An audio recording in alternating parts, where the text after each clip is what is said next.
berdiri di depan ini, tapi kita belajar karena tiada yang mustahil. Oke, hari ini saya membawa tajuk di mana a higher calling, dipanggil untuk sesuatu yang tinggi. Pastor bagi tahu saya yang dia tidak dapat hadir, dan dia bagi tahu saya lah, Rema, bolehkah kamu share untuk ibadah Ahad ini?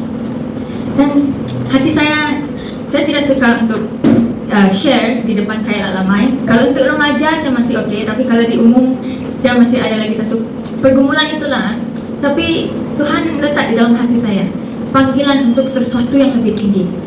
Asyik kacau saya dengan itu topik di dalam hati saya, panggilan untuk a higher calling. Awalnya dalam bahasa Inggeris a higher calling, panggilan untuk sesuatu yang lebih tinggi. Dan saya percaya ini bukan saja untuk saya, tetapi pada pagi hari ini Tuhan menggerakkan setiap kamu yang ada di tempat ini. Tuhan memanggil kamu untuk sesuatu yang lebih, yang tidak pernah kamu bayangkan, yang tidak pernah kamu fikirkan. Tuhan memanggil kamu. Adakah kamu siap untuk mendengar? Amin. Haleluya. Okay, the next one. Okay, mari kita sama-sama baca dalam 1 Korintus 12 ayat 11. Tetapi semuanya ini dikerjakan oleh Roh yang satu dan yang sama, yang memberikan karunia kepada tiap-tiap orang secara khusus seperti yang dikehendakinya. Boleh kita baca sekali lagi? Tetapi semuanya ini dikerjakan oleh Roh yang satu dan yang sama, yang memberikan karunia kepada tiap-tiap orang secara khusus seperti yang dikehendakinya. Kita membacakan firman pada hari ini, Tuhan memakai tiap-tiap orang secara khusus seperti yang dikehendakinya. So, sharing saya pada hari ini bukan hanya untuk AJK, bukan hanya untuk worship leader, bukan hanya untuk ketua-ketua, tapi untuk tiap-tiap orang. Tuhan memanggil dan mau semua orang untuk mengerjakan sesuatu yang khusus di dalam kehidupan peribadi. The next one. Kita baca lagi satu ayat yang sama juga, Korintus 12, tapi ini 4-7. 1, 2, 3. Ada rupa-rupa karunia tetapi satu Roh, dan ada rupa-rupa pelayanan tetapi satu Tuhan, dan ada berbagai perbuatan baik tetapi Allah adalah satu yang mengerjakan semuanya dalam semua orang. Tetapi kepada tiap-tiap orang dikaruniakan penyataan Roh untuk kepentingan bersama. So, saya highlight dekat situ kalau kamu nampak, kepada tiap-tiap orang. Siapakah tiap-tiap orang? Kamu dan kamu semua. So, apabila saya siapkan saya punya sharing ini kan, saya terfikir, adakah kehidupan kita ini, kita di tempat kerja kita, mau di sekolah kita, adakah itu sahaja panggilan kita yang Tuhan suruh kita? Kita pergi kerja, kita buat kerja, kita balik, kita bersama family, kita tidur, dan besok kita ulang balik. Pernah kamu tanyakan, adakah itu saja yang Tuhan mau kita buat di dunia ini? Adakah itu saja yang kita dipanggil hanya untuk selesaikan tugasan kita, hanya untuk mencari uang untuk menafkahi keluarga kita, dan lepas itu Tuhan panggil kita? Saya selalu tanyakan itu kepada diri saya sendiri, sebab saya tidak tahu kamu orang semua, tapi kadang di tempat kerja kita kan, kita rasa macam itu hanya macam satu bulatan, dia it's the same, senantiasa sama. Kita kerja, kita layan customer, saya kerja, layan customer, selesaikan masalah di dalam tempat kerja, saya balik, saya makan, saya tidur, and then saya ulang balik. Dan saya tanya, ini sajakah Tuhan? Ini sajakah? Tapi saya percaya ada lebih lagi, karena di dalam 1 Korintus 12 katakan, ada rupa-rupa karunia, ada rupa-rupa pelayanan, tetapi tiap-tiap orang dikaruniakan penyataan Roh untuk kepentingan bersama. So, pada pagi hari ini saya percaya kita hidup bukan hanya untuk melakukan pekerjaan kita semata-mata, tetapi di dalam pekerjaan kita Tuhan mau memakai kita untuk sesuatu yang lebih tinggi. Bukan saja di gereja. Sebenarnya gereja ini adalah rumah kita, di mana kita selesa bersama satu dengan yang lain. Kita boleh jadi diri kita sendiri. Tetapi apabila kita keluar, nah disitulah karunia kita harus kita nyatakan kepada orang untuk kepentingan bersama, untuk kepentingan semua orang. Can you go next? Nah, di sini Saya percaya kita semua di sini ada talenta, amin. Dapat bernyanyi dan dapat berkhotbah, bukan itu dua saja talenta, amin. Kita talenta ada di dalam berbagai-bagai macam. Ada yang talenta pandai bercakap, ada yang talenta pandai mendengar. Itu semua talenta yang Tuhan beri. Saya tidak tahu apakah talenta kamu. Saya pasti ada satu strong point yang Tuhan beri kepada kamu semua. Kalau kita pikir sedetik, apa yang dalam banyak-banyak, itu satu yang aku boleh. Mau itu melayani customer, kadang ada customer, wah bersuka betul kamu, senang melekat. Ada yang apapun lah, apakah itu? Tapi apakah karunia untuk apa? Untuk apa? Tujuan membuka jalan untuk pekerjaan Tuhan. Tuhan memberikan talenta bukan untuk kita simpan atau bukan untuk kita pakai di gereja, tetapi untuk membuka pekerjaan Tuhan. Amin. Benda ini senang dicakapkan, senang diterima, tetapi apabila kita keluar sangat susah untuk dilakukan. Itu saya sendiri rasakan dan saya percaya kamu dan saya juga rasa begitu. Apabila saya siapkan share ini, ada lagu ini keluar daripada minta saya, Lord, I give you my heart. Ku berikan hatiku dan jiwaku, semuanya bagimu di dalam hidupku, dan di setiap waktu nyatakan jalanmu. Itu lagu bukan pastor sejak satu orang nyanyi ya, atau bukan EJK gereja, atau bukan CEO. Itu semua dinyanyikan oleh semua orang, dari yang remaja dan juga yang mau cakap tua bukan tua, yang paling senior. Kita nyanyikan lagu yang sama. Di dalam hidupku dan di setiap waktu nyatakan. Boleh dinyanyikan sekali? Waduh. Lagu ini. Nanti kita nyanyikan sama-sama. Boleh. Mari kita sama-sama. Habis. Ayo, siapa yang lebih punya? Kita nyanyi sekarang aja, nanti lepas itu kita nyanyi ya. Ya, kita nyanyi lagu. Kamu tahu kan lagu itu kan? Dari chorusnya saja. Ku berikan hatiku dan jiwaku, semuanya bagimu di dalam hidupku, di setiap waktu nyatakan jalanmu. Apabila kita nyanyikan lagu ini, itulah kita serahkan hati kita kepada Tuhan untuk pekerjaan Tuhan. The next one. Okay, ini dulu janjian orang dulu dalam Alkitab. Kita sering menggunakan Alkitab sebagai contoh, dan kita melihat betapa besarnya pekerjaan Tuhan. Tapi Tuhan memakai orang-orang seperti Musa. Musa membuat apa? Dia membelah air, dia membelah laut untuk apa? Untuk apa? Melepaskan orang Israel daripada raja. Apalagi banyak yang Tuhan pakai untuk menyatakan jalan Tuhan. Tapi itu zaman Alkitab dulu. Jadi sekarang siapa? Kita tidak ada Musa, kita tidak ada Yohanes untuk membuka jalan, kita tidak ada nama-nama yang kita sering baca. Kita tidak ada Daud yang mengalahkan Goliat. Sekarang ini kita ada Gen Z, Gen Alpha, Gen Beta. Kita yang akan Tuhan pakai. Mungkin kita tidak pergi ke Production untuk belah lautan. Mungkin itu bukan apa yang Tuhan mau kita lakukan pada zaman ini. Tetapi cabaran kita berbeza daripada mereka. Ada lautan yang perlu kita belahkan. Mungkin bukan di Production, tapi di tempat kerja kita. Mungkin di family kita. Mungkin di orang terdekat kita. Tuhan mau menyatakan kebaikannya lewati kita, sebab Tuhan tidak ada di sini. Dan dalam Alkitab bilang, kita adalah bejana Tuhan, kita adalah alat Tuhan. So persoalannya sekarang, adakah kita masuk ke dalam identiti itu? Adakah kita melakukan itu? Ataupun kita terlampau sibuk? Saya tidak nafikan, kerja sekarang sangat sibuk, sangat susah. Tetapi kadang pekerjaan yang susah itu membuatkan kita lupa apakah sebenarnya tujuan kita di tempat ini. Kita lupa bahwa bukan saja tentang pekerjaan. It's not about that. Penghujungnya Tuhan panggil kita tinggalkan semua itu. Tapi yang kita bawa apa? Pekerjaan kita, maksudnya tuaian kita. Siapa yang kita tuai? Di dalam tempat kerja kita, apa yang kita lakukan untuk membuka jalan untuk Tuhan? Kita adalah kaki tangan Tuhan. Yang orang kerajaan, aku kaki tangan kerajaan. Kita di City of Praise, kita kaki tangan Tuhan. Kitalah kaki Tuhan. Kitalah tangan Tuhan. Kitalah mulut Tuhan. Right? The next one. Okay. Hari ini kita akan melihat Daud.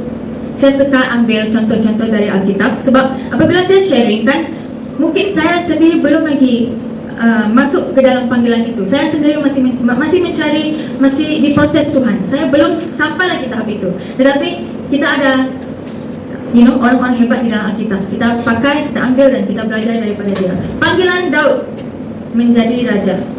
Sebelum kita masuk lebih lagi, siapakah Daud? Introduction Daud, intro Daud, dia adalah gembala. Dia mengembalakan kambing. Itu pekerjaan dia. Daud pun mempunyai kerja. Okay? Dia worship, dia pemuji Tuhan. Kalau kita tahu Alkitab Mazmur, kebanyakan itu ditulis oleh siapa? Daud. Daud adalah pemazmur. Dia mungkin Sidney Muhyiddin zaman Alkitab. Sekarang ini kita banyak pakai mazmur-mazmur yang ditulis daripada Daud. Dia adalah pemuji Tuhan. Dia mengembala, dia memuji Tuhan. Dan satu lagi, dia adalah anak yang paling bongsu. Dia ada 8 adik-beradik. Saya ada 3, mungkin ada yang lebih banyak daripada Daud, tapi Daud ada 8 adik-beradik dan dia adalah yang paling kecil. Okey? Kita kena tahu tuan, dia ada pekerjaan dia menjaga domba bapaknya. Dia adalah pemazmur, dia sangat cinta Tuhan dan dia adalah anak yang paling bongsu. Permulaan sebuah panggilan. Sebelum kita membaca lebih lagi tentang Daud dan macam mana Tuhan memakai dia, kita tengok isi hati Daud seperti apa. Mazmur 23 1 ayat sampai 6. Boleh kita baca Alkitab? Kamu yang ada Alkitab, mari kita membuka Mazmur 23 ayat 1 sampai 6. Mazmur 23. Yang Tuhan adalah gembalaku, tidak akan kekurangan aku. Itu mungkin firman yang kita sering dengar juga, tapi itu ditulis oleh Daud. Itu isi hati Daud yang Tuhan berikan kepada yang Daud berkata kepada Tuhan. Kita tunggu dia buka dulu. Yang sudah dapat di Alkitab katakan amin. Amin. Ada yang masih mengandalkan ini ya. Okey, mari kita baca sama-sama dari ayat 1 sampai 6. 1, 2, 3. Mazmur Daud. Tuhan adalah gembalaku, takkan kekurangan aku. Ia memalingkan aku di padang berumput hijau. Ia menyegar aku ke air yang tenang. Ia menyegarkan jiwaku. Ia menuntun aku di jalan benar oleh karena namanya. Sekalipun aku berjalan dalam lembah kekelaman, aku tidak takut bahaya, sebab Engkau besertaku. Gadamu dan tongkatmu itulah yang menghibur aku. Engkau menyediakan hidangan bagiku di hadapan lawanku. Engkau mengurapi kepalaku dengan minyak, pialaku penuh melimpah. Kebajikan dan kemurahan Tuhan akan mengikuti aku seumur hidupku, dan aku akan diam di dalam rumah Tuhan sepanjang. Apabila kita baca Mazmur Daud ini, kita sudah boleh lihat hati Daud di mana. Hati Daud, dia punya treasure, harta, dia punya prized possession. Dia yang paling penting di dalam hatinya bukan dia, bukan keluarganya, bukan sahabatnya, bukan partnernya, tapi Tuhan. Daud sendiri adalah gembala. Jadi dia mengambil sampel ini untuk apa? Untuk reflect Tuhan. Karena Daud adalah gembala kepada biri-birinya, dan Daud senantiasa menjaga biri. Seperti itu dia melihat Tuhan. Tuhan adalah gembalaku, takkan kekurangan aku. Ada yang berkata dia berjalan di hadapanku. Dia di depan kita, dia bukan di belakang. Right? So sebelum pun kita masuk ke dalam panggilan Tuhan, kita harus ada ini. Kunci hati kita. Right? Bila kita baca, kita dipanggil untuk sesuatu yang besar. Maksudnya itu memerlukan sesuatu penyertaan yang besar. Bukan dengan kekuatan kita sendiri, bukan dengan pertolongan keluarga kita, bukan dengan pertolongan Pastor David, tetapi Tuhan. Tuhan yang menghantar dan Tuhan yang menolong. Amen? Kita harus ada hati seperti itu pada zaman ini. Sebab banyak cabaran-cabaran yang yang kita hadapi sekarang ini, sekarang ini banyak yang mengacau kita, banyak yang membawa kita jauh daripada panggilan Tuhan, banyak yang menyibukkan kita. Kadang sesuatu yang baik terlampau banyak tidak baik. Amin. Kita terlampau sibuk melakukan sesuatu sehingga kan kita lupa apakah tujuan kita di sini. Kita lupa kita ada Tuhan menunggu kita. Tetapi Daud tidak. Dia senantiasa mengaitkan kehidupannya dengan Tuhan. Dia bilang, Tuhan membandingkan aku di padang rumput yang hijau. Tentang makannya dia tidak risau. Dia bilang, Tuhan akan menghidangkan makananku di hadapan lawanku. Semuanya Tuhan, Tuhan, Tuhan, Tuhan. Dia mengandal sepenuhnya kepada Tuhan. Jadi Tuhan melihat dia, wah, dan aku mau pakai dia. Dan kita akan tengok sebentar lagi macam mana Tuhan menolak abang-abangnya dan memilih dia. Sedangkan dia hanya seorang budak kecil yang menjaga domba. Okey, mari kita baca dalam 1 Samuel 16, 1 sampai 13. Okey, mari kita membuka Alkitab. Kita akan membaca cerita di mana Tuhan memanggil Samuel untuk mengurapi Daud untuk menjadi raja.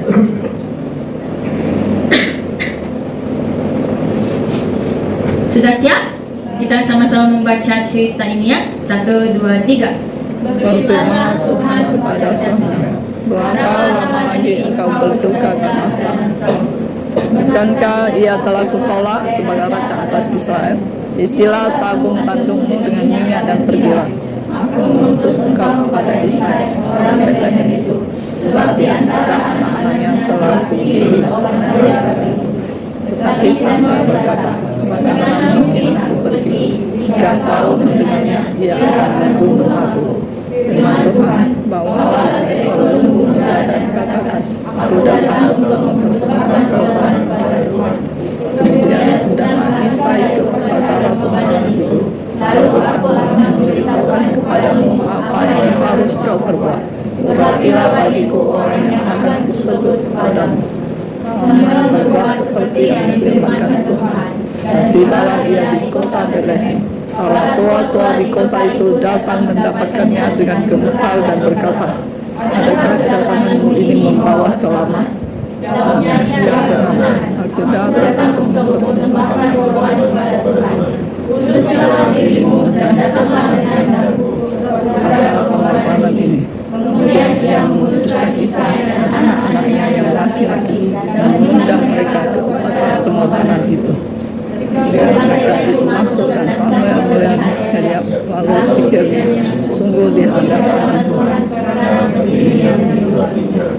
Tetapi berfirmanlah Tuhan kepada Samuel, janganlah pandang parasnya atau perawakan yang tinggi, sebab aku telah menolaknya.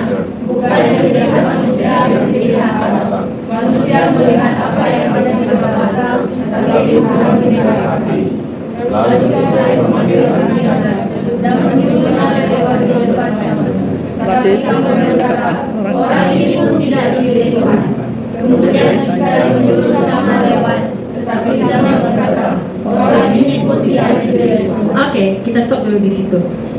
Ketiga-tiga nama yang kamu baca tadi, Eliab, Abinaa dan Shammah, tiga-tiga ini adalah anak Isai yang paling sulung. Dan mereka bertiga adalah orang yang, kalau abang-abang yang paling besarkan. Mereka ada, mungkin mereka main gym kah, atau mereka melakukan lebih banyak lah. Mereka lebih berpengalaman. Mereka mungkin dipertugaskan bapak mereka dengan sesuatu yang lebih lagi. Sebab anak yang paling sulung kan, yang tiga-tiga tu. Tapi kalau kita tengok di sini, Tuhan bilang no. No 3 kali. Yang paling sulung no, yang kedua no, yang ketiga no. Jadi kalau kita tengok di sini, Tuhan memakai orang yang kita tidak pernah sangka. Kadang kita tengok, wah, siapalah kita ini kan? Kita ini mungkin macam masih belum berpengalaman, atau mungkin lebih lah. Saya pernah dengar sendiri banyak orang cakap, saya masih perlu belajar lebih banyak lagi, masih belum boleh dipakai Tuhan. Banyak lagi orang di luar sana yang lebih pandai lagi daripada saya. Biar saja orang yang Tuhan pakai. Kita melimitkan Tuhan dengan pemikiran begitu. Padahal di sini kita tengok ketiga-tiga abang Daud yang gagah. Saya percaya gagah lah, sebab Nabi Samuel pun macam, wow, mungkin inilah dia yang anak sulung, inilah dia, pasti dia. Tapi Tuhan bilang jangan melihat luarannya. So pada hari ini kita harus tahu bukan apa yang dipikir kita, apa yang dipikirkan Tuhan. Mungkin kita rasa masih belum cukup siap, tetapi bila Tuhan bilang pergi, maksudnya Tuhan cakap we are ready, walaupun kita masih belum ready. Mari kita sambung. Lepas tu apa Tuhan cakap? Okay. Ayat 10, 1, 2, 3.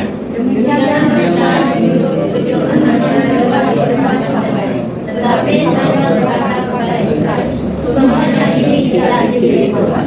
Lalu Samuel berkata kepada Ishai, inikah anakmu semuanya? Jawabnya, masih tinggal yang membusuk, tapi sedang mengembalakan kambing domba. Kata Samuel kepada Ishai, suruhlah memanggil dia, sebab kita tidak akan memberi makan sebelum dia datang kemari. Kemudian disuruhnya lalu menjemput dia. Dia lalu merah-merahan antara indah dan parasnya elok. Lalu Tuhan berfirman, urapilah dia, sebab inilah dia. Samuel mengambil karung tanduk yang berisi minyak itu dan mengurapi Daud di tengah-tengah saudara-saudaranya. Sejak hari itu dan sebelumnya berkuasalah Tuhan atas Daud. Lalu berangkatlah Samuel menuju ke Rama. Amin. Amin. Right.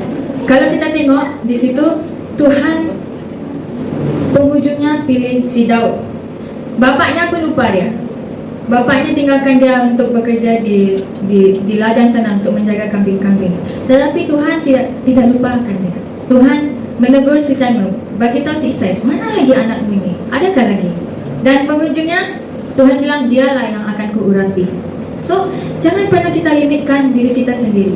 Jangan kita di sini kita tengok, oh, okay, pastor dia ada, atau siapa yang berpengalaman daripada kamu kan, kita jangan melimitkan Tuhan. Kita senantiasa buka akan panggilan Tuhan dalam kehidupan kita, right? Dan can you go back to the slide? Saya percayakan, okay, di dalam apabila kita baca perjalanan Samuel mencari Daud dan di mana Samuel hampir mengurapi tiga abangnya tapi tidak jadi, last mengurapi Daud, and then penghujungnya kita baca tadi Samuel lepas mengurapi Daud dia pergi ke mana tadi? Dia pergi ke Rama, right? Dia pergi ke Rama. Bila saya bacakan, saya reflect macam ini story kita lah hari ini. Yang pertama, kita adalah nobody di mata manusia. Mungkin kan di tempat luar kerja kita kan, atau di mana-mana pun, kita siapa? Kita bukan CEO Malaysia, kita bukan CEO tempat kerja kita, kita bukan yang pemain bola sepak yang terhebat yang masuk TV, tak ada banyak orang yang mengenali kita. Tetapi Tuhan melihat kita. Tuhan melihat kita. Kita semua yang ada di sini. Dia tidak perlu memakai orang yang ada di TV3. Yang ada di Lawang ini dia mau pakai. Okay? Yang kedua, kita diurapi dan dipilih Tuhan. Ini di mana yang Samuel mengurapi Daud, betul? Pada hari ini Tuhan mengurapi kita. Amen. Kamu percayakah tu? Kita harus percaya. Kita jangan biarkan iblis memperdayakan pemikiran kita. Oh, kamu ni kurang bagus, jatuh dalam dosa. Tadi kita baru nyanyikan, kita lebih dari pemenang. Bukan kerana kita, tetapi Tuhan yang ada di dalam kita lebih dan menang di dalam kita. Amen. Kita dipilih Tuhan. Kita macam Daud. Kita hanya jaga kambing. Bapak kita pun mungkin lupa kita. Tapi kita diurapi Tuhan. Kita dipilih Tuhan. Jangan pernah lupakan itu. Jangan pernah lupakan itu. Di tempat kerja kamu mungkin level low, tak apa. Tapi di Tuhan kita level high. Amen. Tuhan memakai kita di setiap area. Dan yang ketiga yang saya suka, kita dibiarkan begitu saja tanpa info. Faham tak di situ? Kalau kamu baca tadi kan, lepas Tuhan suruh Samuel mengurapi Daud, lepas tu apa? Tidak sudah. Samuel pergi ke Rama. Dan adakah Daud terus menjadi raja? Belum.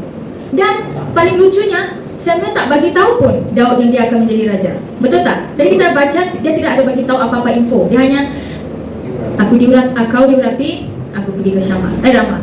Dan Daud. So kita seperti itu hari ini. Kita diurapi, tapi mungkin kita belum tahu lagi khususnya diurapi untuk apa. Tapi kita tahu kita diurapi dan Tuhan menyertai kita. Amen.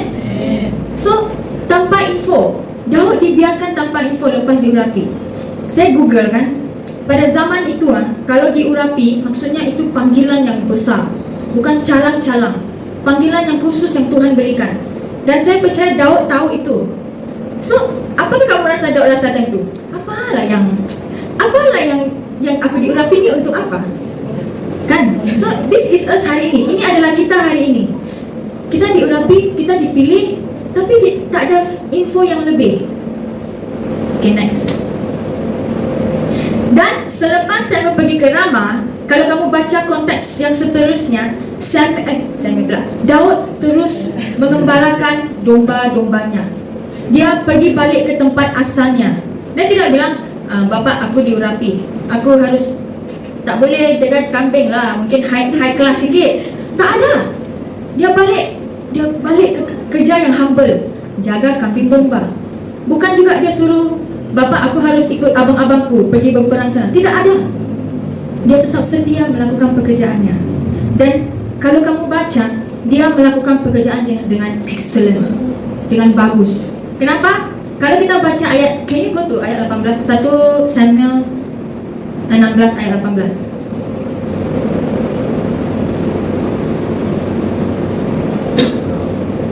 Lalu jawab salah seorang hambanya itu, katanya, sesungguhnya aku telah melihat salah seorang anak laki-laki Isai, orang Bethlehem itu, yang pandai bermain kecapi. Ia seorang pahlawan yang gagah perkasa, seorang prajurit yang pandai bicara, elok perawakannya, dan Tuhan menyertai dia. Saya baca ni kan, dia adalah go down a bit. Dia adalah pahlawan yang gagah perkasa, seorang prajurit. Bila kamu baca itu, apa yang kamu dalam pikiran kamu kan, pahlawan itu apa? Melawan apa? Melawan musuh kan? Melawan orang yang lebih hebat lah. Tapi kalau kamu baca bawah dia, kemudian Saul mengirim suruhan kepada Isai dengan pesan, suruhlah kepadaku anakmu Daud yang ada pada kambing domba itu. Dia pahlawan untuk siapa? Kambing domba itu. Bukan juga dia upgrade untuk melawan di padang pertempuran. Tidak, dia masih pahlawan di kambing-kambingnya. Tetapi orang sekeliling melihat. Amen. Ini yang bercakap ini yang bilang kepada Raja Saul adalah penolong-penolong Saul. Karena Saul ditolak Tuhan. Saul tidak mendengar. Jadi kalau kamu baca lebih lagi kan, banyak roh-roh jahat yang mengacau Saul. Jadi penolong Saul bilang, kau harus cari orang yang pandai main kecapi, supaya apabila kau main, roh jahat itu keluar daripadamu. Dan dalam banyak-banyak orang yang ada di sana, penolong pengawal Saul melihat pekerjaan Daud. Wow. Tidakkah itu memuliakan Tuhan? Adakah dia sudah jadi raja pada tahun ini? Belum. Dia belum lagi masuk ke dalam panggilan menjadi raja, tetapi dia sudah melakukan panggilan Tuhan menjadi berkat. Right? So, go back to my slide. So di sini kita tahu berisi pujian tentang Daud. Ia seorang pahlawan yang gagah dan perkasa. Tuhan menyertai dia. Sebelum pun dia masuk ke dalam panggilan, dia sudah melakukan yang terbaik di pekerjaannya. Tuhan mau kita lakukan yang terbaik bermula di tempat kerja kita. Amin. Tidak perlu tunggu Tuhan kita pakai untuk jadi worship leader di depan. Tak payah. Kita jadi yang terbaik di tempat kerja kita. Apakah talenta kita? Talenta si Daud, dia pandai bermain kecapi. Kalau kamu baca, dia mungkin worship leader di kandang dia lah. Dia selalu puji Tuhan, dia bermain dengan kecapi. Dan itu membawa berkat kepada orang sekeliling dia. Jadi kita mengambil contoh ini untuk diri kita pada hari ini. Di tempat kerja kita, kita mau Tuhan buka jalan untuk dia. Bukan di City of Praise. Di City of Praise kita sudah mengenal Tuhan, kita sudah tahu. Tapi orang di tempat kerja kita belum tahu dan perlu merasakan mujizat kebaikan Tuhan. Dan disitulah kamu semua dipakai. Amen. Right, the next one. Panggilan bermula di tempat kerja. Panggilan bermula apabila kita melakukan yang terbaik dalam kehidupan kita. Dan Tuhan menggunakan talentamu untuk orang sekelilingmu. Yang inilah di mana Daud menggunakan talentanya kecapi untuk mengusir roh jahat daripada Saul. Dan bila kamu baca, Saul sangat-sangat mengasihi Daud. So maksudnya kamu punya bos harus mengasihi kamu juga. Kita kena buat yang terbaik untuk memuliakan nama Tuhan. Mungkin kadang kita di tempat kerja kan, saya tahu banyak ketidakadilan lah. Tetapi kita tidak menuntut keadilan daripada bos. Tuhan adalah bos kita, amen. Dan saya percaya apabila kita berjalan di dalam kebenaran, pasti Tuhan yang membela kita. Pasti Tuhan akan campur tangan dalam urusan pekerjaan kita. So, lepas kita tahu ini, sekarang jangan limit tempat kerja dan talentamu. Lepas kita balik nanti kan, kita harus ada mindset yang baru ini. Kita bawa ini. Apabila saya pergi ke tempat kerja besok, apakah perubahan yang aku perlu lakukan? This is for young people juga, untuk orang muda juga yang bersekolah. Kalau tak sekolah, tak kerja di rumah pun, pasti Tuhan ada sesuatu yang mau engkau kerjakan untuk menyatakan jalannya. Amin? Right. Ini topik yang simple saja, tapi ini topik bukan fakta. Ini adalah practical. Harus dipraktiskan hari-hari, bukan sekali terus wait sukses. Everyday process. Next one. Proses. Tuhan menyiapkan kita lewati orang, tugasan sekeliling kita. Okey, ini kita akan masuk ke chapter baru. 1 Samuel 17, Goliat menantang Israel. Ini cerita famous lah, kamu semua tahu. Di mana nanti ada Goliat datang, orang Israel takut sebab dia besar. Tapi di mana pengembala yang diurapi Tuhan ini, dia pakai hanya dengan satu batu saja mati. Wow. Right, the next one. Proses menyiapkan kita. 1 Samuel 17 ayat 15. Tetapi Daud selalu pulang daripada Saul untuk mengembalakan domba ayahnya di Bethlehem. Again, masih menjaga domba. Dia di dalam pasal 17, dia sudah menjadi pelayan Saul. Remember, dia main kecapi untuk Saul kan? Tetapi pada ayat 15 kita difahamkan bahawa semasa dia melayani Saul, di waktu lapangnya dia balik untuk mengembalakan domba ayahnya. Dia sudah upgrade maksudnya dia sudah diambil Saul untuk menjadi pelayannya. Sebab Saul sangat sayang dia. Jadi bagi bekerja untuk memegang senjata si Saul. Kalau kamu bacalah. Tapi dia tidak pernah lupa untuk menjaga dombanya. Dia tidak bilang, aku diurapi mungkin untuk ini ya, untuk Raja Saul. Tidak. Dia balik masih setia menjaga dombanya dengan excellent lah. So ini hanya untuk satu refresh balik. Walaupun dah dipakai Saul untuk bermain kecapi, dia masih go back untuk mengembalakan dia punya domba. Okey, ini adalah info Goliat. Goliat adalah seorang pahlawan Palestin daripada Gad. Tingginya kira-kira 3 meter. Saya tak tahu 3 meter tu berapa panjang lah, tapi saya tahu tinggi lah 3 meter. Dia pakai baju tembaga yang sangat berat, ketopong, pelindung kaki dan membawa pedang serta tombak. Dan 40 hari pagi dan petang Goliat mencabar tentera Israel. Bayangkan 40 hari tak ada siapa yang berani pergi ke depan melawan Goliat. 40 hari lama, 1 bulan lebih. Kalau kita di kondisi mereka lah, kita bayangkan kita pakai topi askar, ada orang yang 3 meter tinggi daripada kita. Wow, benda besar, bukan kecil. Benda ni besar. Next one. Alright, 1 Samuel 33 sampai 37. Can you open? Okay, saya akan baca dengan sepintas. Di sini saya tidak akan mau memperjelaskan lebih banyak sebab kita tahu macam mana nanti Tuhan pakai Daud. Daud dia pandai apa nama itu? Siapa? Apa dalam bahasa Melayu ya? Dia menggunakan elastik. Kita tahu Tuhan akan pakai Daud untuk elastik dan Goliat akan mati. Tapi yang ini yang saya mau tekankan kepada kamu semua. Tetapi Saul berkata kepada Daud, tidak mungkin engkau dapat menghadapi orang Filistin itu untuk melawan dia, sebab engkau masih muda, sedangkan dia, maksudnya si Goliat, sejak dari muda telah menjadi prajurit. So di situ ada was-was. Saul macam, apa kamu ni? Tak logik lah. Macam mana kamu mau lawan dia? Kamu ni penjaga domba, padahal Goliat adalah prajurit.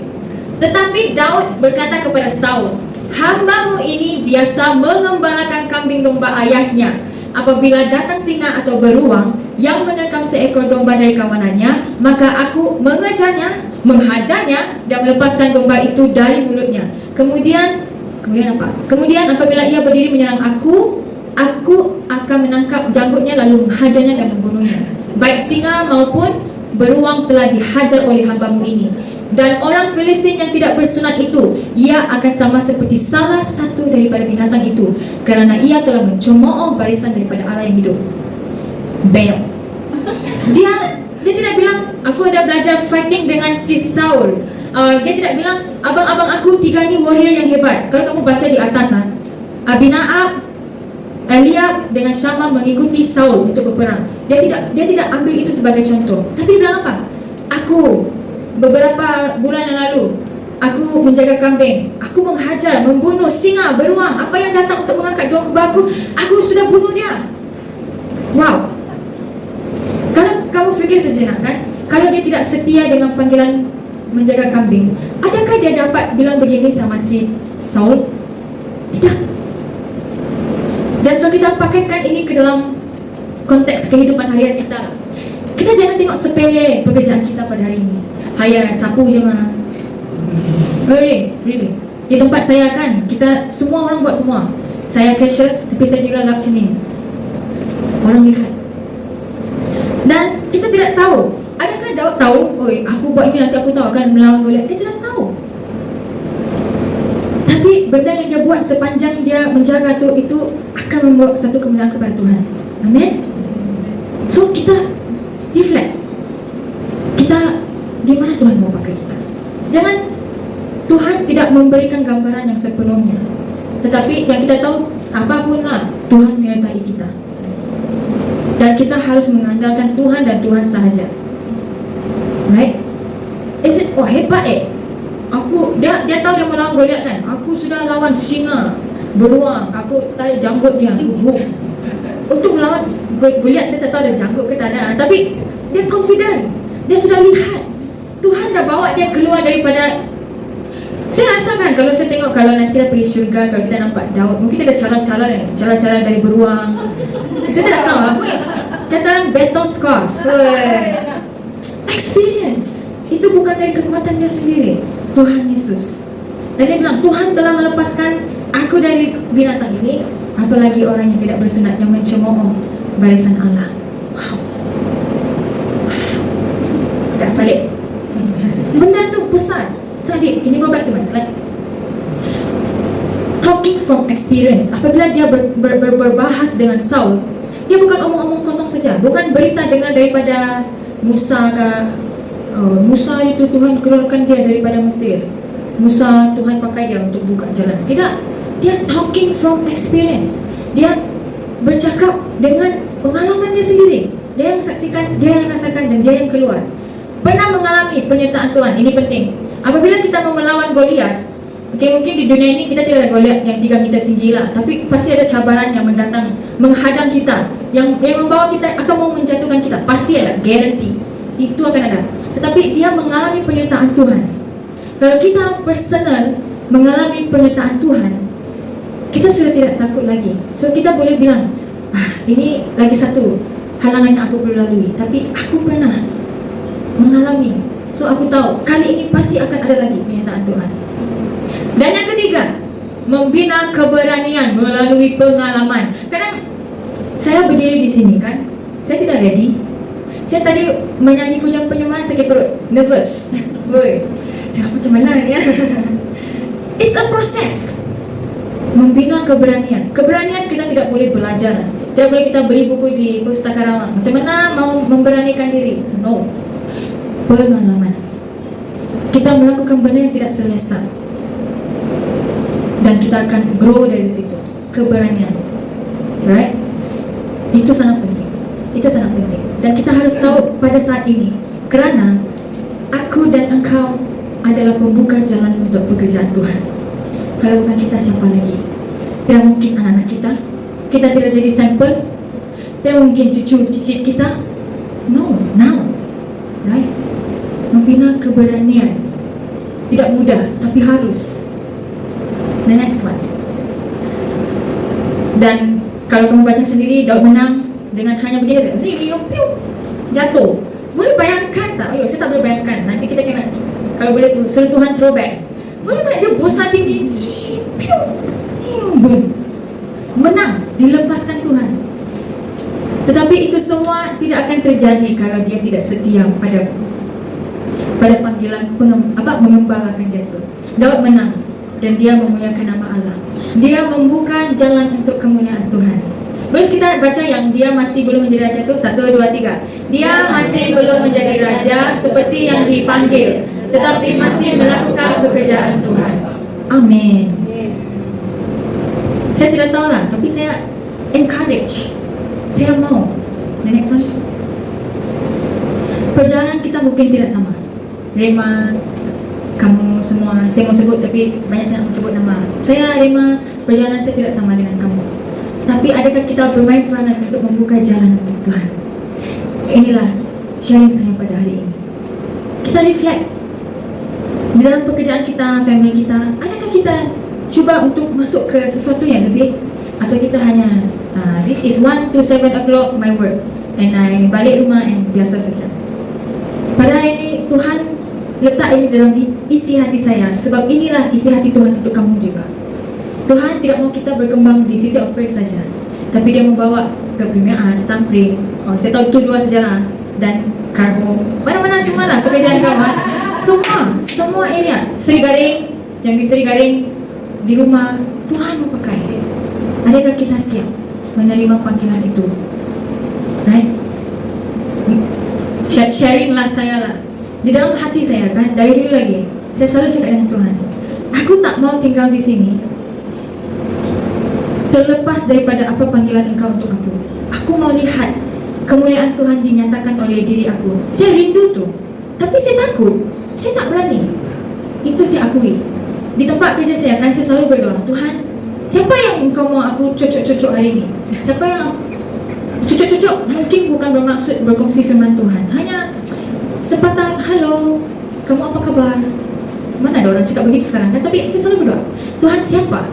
Dan saya jujur, ada beberapa kali Tuhan gelikan hati saya, dia nih. Saya tak tahu kalau kamu ada rasa, tapi kalau kamu ada rasa, kamu harus minta kepada Tuhan. Tuhan, di tempat kerja aku hari ini, apa yang kau mau aku lakukan? Siapa? Customer yang mana? Atau benda yang apa? Apa yang kau mau aku pakai? Dan saya akui, beberapa kali Tuhan gelikkan hati saya, dia. Tapi you know what? Saya takut. Dia sudah pergi sudah. Dia dah pergi baru misal, aduh, kenapa aku tak cakap? Ada beberapa kali saya sendiri lalui. Tapi saya cakap hari ini, it's okay. Yang penting kita cuba lagi. Keberanian harus dilatih, bukan kita sendiri jadi. Right? So, hari ini kepada kamu semua, dan saya juga, Tuhan, can you go to the next one? Kita dipanggil untuk sesuatu yang lebih tinggi. Bukan saja bekerja, siapkan pekerjaan dan siap settle. Right? Lebih dari itu. Dan apakah itu? Itu kamu dengan Tuhan. Saya tak boleh tolong. Tapi yang penting hati kamu terlebih dahulu. Sebab kalau kita guna kekuatan kita sendiri, nanti kamu datang baik dengan saya cakap, mana dia tipu lah. Penat tau, susah tau. Betul, susah. Tetapi seperti Daud, Tuhan adalah gembalaku. Dia berjalan di depan dan dia adalah defender. Dia defender di belakang. Kita berjalan di tengah-tengah Tuhan. Tuhan yang membuka jalan. Amen. Siapa siap dipanggil Tuhan pada pagi hari ini? Amen. Right? Haleluya. Kita tahun sudah masuk akhir tahun, kita berjalan masuk ke dalam perjanjian yang baru. Amen. Dan sebelum saya menghabiskan ini, saya mau ingatkan kamu balik kepada cerita Samuel tadi. Samuel adalah Nabi Tuhan yang dipanggil untuk mengurapi Daud, betul? Tetapi kalau kita baca tadi, Tuhan tidak beritahu spesifik siapa, betul tak? Kalau kita baca tadi, Tuhan yang bilang, pergi, aku sudah pilih satu raja yang baru untuk kamu. Dah, titik. Tuhan pun kadang tak bagi info penuh tau. Dia cakap, aku sudah siapkan raja yang kamu perlu urapi, pergi. Kalau Samuel tidak pergi, siapa Tuhan? Tunggu sikit lagi lah, tunggulah. Tunggu lebih info. Mungkin dia ada kot Daud, mungkin tak ada. Tapi dia jalan. Dia jalan dulu, tak ada info kita apa. Tapi kalau suruh aku pergi. Itu adalah satu prinsip yang kita perlu dapat pada hari ini. Mungkin kita tidak dapat gambaran yang penuh. Mungkin kita tak tahu apa Tuhan mau untuk kita lakukan. Tapi kita tahu Tuhan ada sesuatu. Jadi sebelum pun kita tahu, jalanlah, lakukanlah. Amin. So di sini saja sharing saya pada hari ini. Tidak banyak tentang fakta, kita semua tahu. Tetapi sekarang ini adalah apa yang kita akan lakukan seterusnya untuk Tuhan. Lepas ini atau besok hari ini, apa kita akan buat? Adakah kita akan seperti Daud, dah diurapi, tapi belum tahu apa? Tapi kita jalan saja. Kita jalan dengan iman dan membina keberanian untuk apa yang Tuhan sudah sediakan kita untuk seterusnya. Amin. So kita akan nyanyi lagu itu, ku berikan hatiku dan jiwaku, di dalam hidupku Remember, ini bukan untuk CEO saja. Semua kita nyanyi benda yang sama. Yang kecil sampai yang besar, bapa, mama, anak. Kita semua nyanyi benda yang sama. Di dalam hidupku dan di setiap waktu, Tuhan nyatakanlah jalan. Amen. Kita lah Daud hari ini. Kita adalah Musa hari ini. Kita Gen Jesus. Kita bukan Gen Z, kita Gen Jesus. Jesus punya generasi. Amin.